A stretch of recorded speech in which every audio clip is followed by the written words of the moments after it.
Pernah kepikiran nggak, gimana sih caranya sebuah negara sebesar Indonesia ini diurus? Wah, kedengarannya rumit banget ya. Tenang-tenang, hari ini kita akan coba bedah konsep administrasi publik dengan cara yang lebih santai dan gampang dimengerti. Oke, coba deh bayangin gini.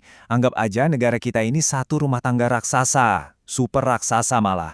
Isinya ada lebih dari 270 juta anggota keluarga. Nah, administrasi publik itu pada dasarnya adalah seni sekaligus ilmu tentang gimana caranya ngelola rumah tangga super besar ini biar semuanya aman, tentram, dan berjalan semestinya. Jadi gimana persisnya kita mengurus rumah tangga sebesar ini? Tentu ini bukan pekerjaan enteng ya. Nah, di bagian pertama ini kita akan lihat lebih dalam soal itu. Kalau mau lihat definisi resminya, bunyinya seperti ini. Tapi coba perhatikan deh, kata kuncinya ada dua. Kerjasama dalam organisasi pemerintah dan untuk kepentingan masyarakat. Jadi, intinya adalah gimana semua bagian pemerintah itu gotong royong, bekerja sama, bukan buat kepentingan mereka sendiri, tapi buat kita semua, para anggota keluarga di rumah besar ini. Dan eits, jangan salah ya, ini bukan cuma soal urusan stempel, surat menyurat, atau arsip doang loh. Ini tuh sebuah siklus yang terus berputar. Mulai dari merencanakan sesuatu, misalnya gimana ya caranya biar pendidikan kita makin maju, lalu melaksanakannya di lapangan, sampai akhirnya dievaluasi lagi, dicek, ini programnya beneran berhasil dan memanfaatkan nggak sih? Oke, kita lanjut. Sekarang, mari kita lihat apa sih yang bikin pengelolaan rumah tangga negara ini jadi begitu spesial dan beda banget dari, katakanlah, mengelola sebuah perusahaan. Nah, disinilah letak perbedaan yang paling mendasar. Kalau administrasi di perusahaan swasta, fokus utamanya apa? Iya, efisiensi dan laba, cari untung kan? Beda banget sama administrasi publik. Fokusnya itu pelayanan dan kesejahteraan kita semua. Tujuannya bukan buat memperkaya organisasinya, tapi buat memenuhi kebutuhan masyarakat. Kutipan ini, wah, ngena banget sih. Coba perhatikan kata mulia di situ. Ini seolah-olah menegaskan kalau inti dari administrasi publik itu adalah sebuah panggilan untuk melayani. Efisiensi itu penting, jelas, tapi pelayanan untuk masyarakat itu selalu jadi prioritas nomor satu. Mengelola negara segede ini jelas nggak bisa asal-asalan kan? Nah, ternyata di baliknya itu ada berbagai ilmu yang jadi fondasinya. Ini bukan main tebak-tebakan, ini ada sainsnya. Yang pertama, sudah pasti ada ilmu politik. Anggap saja ini yang nyusun peraturan rumah tangganya. Siapa yang punya wewenang, gimana cara sebuah kebijakan dibuat, gimana kekuasaan dijalankan, semua aturan main dalam rumah besar kita ini dasarnya ya dari ilmu politik. Berikutnya, tentu saja ada ilmu ekonomi. Ya persis kayak di rumah tangga biasa, negara kita juga punya anggaran belanja. Gimana caranya mengelola sumber daya yang terbatas untuk memenuhi kebutuhan kita semua yang sepertinya nggak ada habisnya?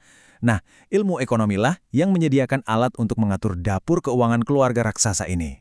Dan yang seringkali dilupakan, tapi penting banget, ada sosiologi dan psikologi. Gimana coba pemerintah bisa melayani anggota keluarga kalau mereka nggak paham kita ini siapa, butuhnya apa, dan gimana perilaku kita sebagai sebuah masyarakat? Nah, ilmu-ilmu inilah yang bantu pemerintah untuk lebih kenal sama warganya.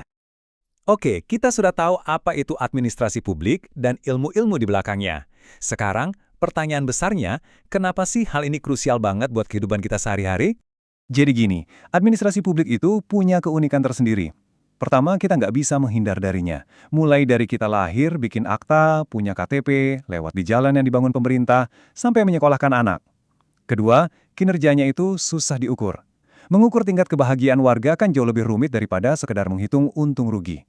Dan terakhir, ekspektasi kita sebagai publik itu selalu tinggi, dan itu wajar banget. Selain itu, perannya juga super strategis. Administrasi publik itu bukan cuma menjaga supaya semua berjalan seperti biasa, ia juga berfungsi sebagai stabilisator saat ada krisis, jadi mesin pendorong pembangunan ekonomi, dan bahkan bisa jadi agen yang mendorong perubahan sosial ke arah yang lebih baik. Nah, setiap kali kita lihat gedung-gedung pemerintahan kayak gini, coba deh ingat, ini bukan sekedar tembok dan beton.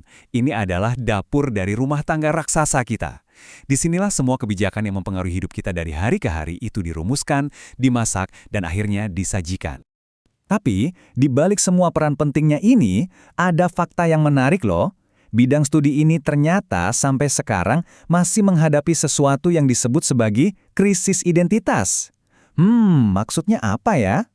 Nah, inilah perdebatan yang masih terjadi di kalangan para ahli.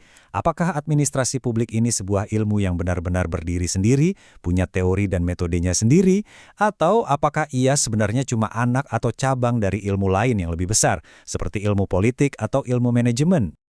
Tantangan utamanya adalah belum adanya satu teori besar, satu pegangan utama yang diterima oleh semua orang di bidang ini. Pencarian akan jati diri ilmiah inilah yang justru membuat bidang ini terus berkembang dan jadi sangat dinamis sampai hari ini. Jadi pada akhirnya kita kembali ke analogi awal kita. Kalau memang negara ini adalah rumah kita bersama, pertanyaan fundamentalnya tetap sama. Bagaimana cara terbaik untuk mengaturnya demi kebaikan dan kesejahteraan semua anggota keluarga di dalamnya? Nggak ada jawaban yang gampang, dan justru itulah yang membuat administrasi publik jadi bidang yang sangat penting dan nggak pernah habis untuk dipelajari.